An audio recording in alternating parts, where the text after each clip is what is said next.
Hi hello welcome back to our channel. So today special వచ్చేసి fish పులుసు అనమాట. చాలా స్పైసీగా ఉంటుంది, యమ్మీగా ఉంటుంది. సో ఫస్ట్ వచ్చేసి మనం స్టవ్ ఆన్ చేసాము, ఒక కడాయి తీసుకుని ఆయిల్ పెట్టాము. ఆయిల్ అంతా వేడెక్కేసిన తర్వాత ఆనియన్ మిర్చి వేస్తున్నాము. ఫస్ట్ ఇదంతా కూడా బాగా వేగాలి, ఆనియన్ అండ్ మిర్చి అంతా కూడా.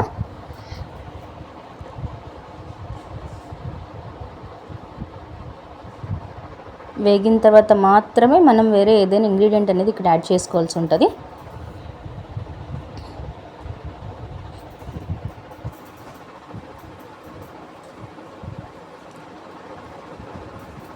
సో ఆనియన్ కొంచెం మగ్గే వరకు ఒక 2 minutes ప్లేట్ పెడదాము. పసుపు కూడా వేసిన తర్వాత మనం ప్లేట్ పెట్టేసి ఒక 5 minutes అలా మగ్గితే బాగుంటుంది. సో ఫ్రెషర్స్కి కూడా చక్కగా అర్థమవుతుంది. వీడియో అంతా కూడా చూడండి, ఎక్కడ స్కిప్ చేయొద్దు వీడియో అనేది. సో ఫస్ట్ నుంచి చూస్తే మాత్రమే మీకు అర్థమవుతుంది. ఎండ్ వరకు కూడా వీడియో ఎక్కడ స్కిప్ చేయొద్దండి. సో మనం పసుపు అండ్ రాక్ సాల్ట్, కల్లుప్పు ఉంటుంది కదా, సో అది యాడ్ చేసాము. అది ఆప్షనల్, కల్లుప్పు లేదు అంటే మీరు సాల్ట్ అనే యూజ్ చేసుకోవచ్చు, నో ప్రాబ్లం. సో ఇప్పుడు ఒక 2 minutes అట్లా మగ్గింది చూసారా. ప్లేట్ పెట్టి తీసిన తర్వాత మనం ఇంకొంచెం వేగాలి.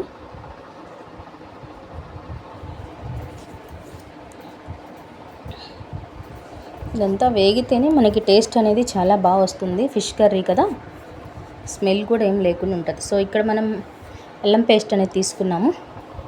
ఇది మన క్వాంటిటీకి సరిపడా 1 or 2 spoons సరిపోతుంది. మీకున్న ఫిష్ క్వాంటిటీని బట్టి మీరు తీసుకోవచ్చు మసాలా అనేది.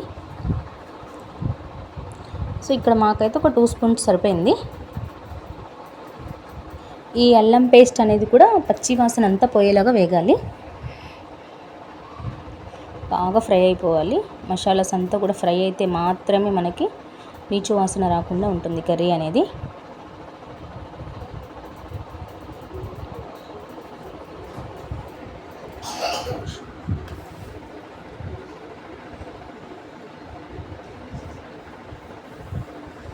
సో అదంతా బాగా ఫ్రై అవుతుంది కదా.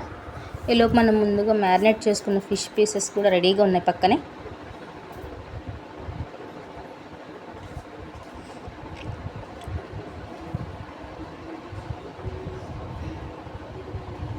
$15 to 20 minutes ఓపిక పడితే మనకి ఫిష్ కర్రీ అంతా కూడా బాగా వస్తుందండి.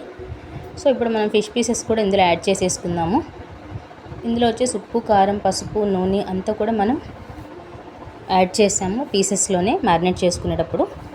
అండ్ ఇది క్లీనింగ్ వచ్చేసి ఉప్పు, మజ్జిగ అండ్ వాటర్తో చేస్తే స్మెల్ కూడా రాకుండా ఉంటుంది మనం క్లీన్ చేసే టైంలో కూడా. సో ఊరికే మనం తిప్పకూడదు గరిటతో, ఫస్ట్ ఒకసారి మాత్రమే మనం తిప్పుతాము, ఎందుకంటే తర్వాత పీసెస్ అన్నీ కట్ అయిపోతాయి చిన్న చిన్నగా. సో దట్ ఫస్ట్ ఒక్కసారి మాత్రమే మనం ఇట్లా తిప్పుకుంటాము, అంత మసాలాస్ మొత్తం కూడా కర్రీకి పట్టాలనేసి పీసెస్కి. సో చూస్తున్నారు కదా ఫ్రెండ్స్.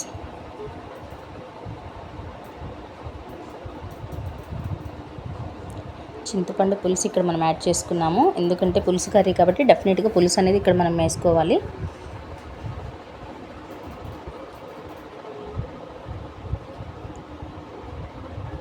ఉడుకుతుంది, కర్రీ అనేది బాయిల్ అవుతుంది. సో ఈ టైంలో మనం సాల్ట్ ఏమైనా తగ్గినా కూడా యాడ్ చేసుకోవచ్చు ఫ్రెండ్స్, ఒకసారి చెక్ చేసుకుని. ఈ టైంలో అయితే మనకి కర్రీ మొత్తానికి కలుస్తుంది. మొత్తం ఆల్మోస్ట్ కర్రీ అయిన తర్వాత అయితే కలవడం కష్టమవుతుంది. సో చింతపండు పులుసు కూడా మనం యాడ్ చేస్తున్నాము. ఇందాక వేసింది వచ్చేసి ఫిష్ మ్యారినేట్ చేసిన వాటర్ అనమాట, బౌల్లో వాటరు.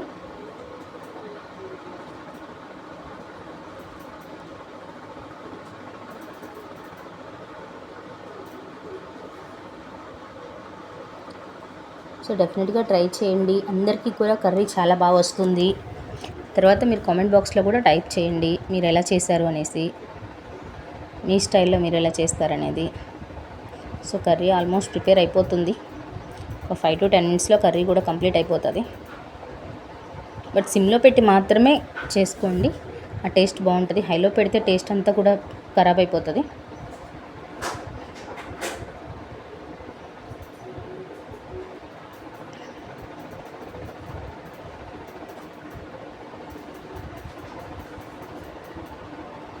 కొత్తిమీర యాడ్ చేసుకుంటున్నామండి. ఇక్కడ మనము ముందుగానే శుభ్రంగా వాష్ చేసేసి కట్ చేసి పక్కన పెట్టుకున్నాము.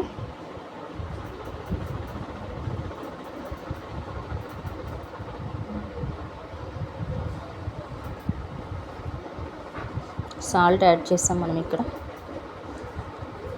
సరిపోకపోతే ఇప్పుడు యాడ్ చేసుకోవాలండి. సాల్ట్, కారం, ధనియా పౌడర్ మొత్తం కూడా, గరం మసాలా అయినా కూడా ఈ టైంలో అయితేనే మనకి మొత్తం కర్రీకి పడుతుంది. సాల్ట్ వేసాం కదా, ఇది కారం వేసాము, గరం మసాలా, ధనియా పౌడర్ అంతా కూడా ఉంటుంది. మళ్ళీ ఒక్కసారి కలిపేసుకుంటే సరిపోతుంది కర్రీ అంతా.